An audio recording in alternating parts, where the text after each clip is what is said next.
Un misteri inesperat fa que uns companys d'escola es facin inseparables.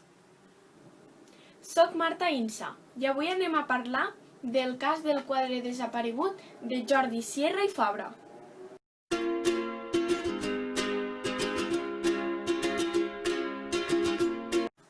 Per començar, aquest llibre té lloc a un poble de Barcelona i està protagonitzat per 4 personatges: en Poli, la Mercè, en Xavier i l'Elies. Bé, ens trobem en el petit poble de Barcelona, on el Poli i els seus amics tenen que anar a buscar les notes de fi de curs per veure si aquest estiu el tenen que passar estudiant.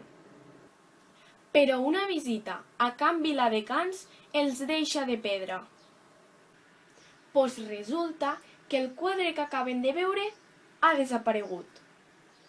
Així que el Poli i els seus amics decideixen esbrinar qui ha robat el quadre. Ens acompanyeu en aquesta aventura? A mi m'ha agradat molt, així que us animo a que vosaltres també el llegiu.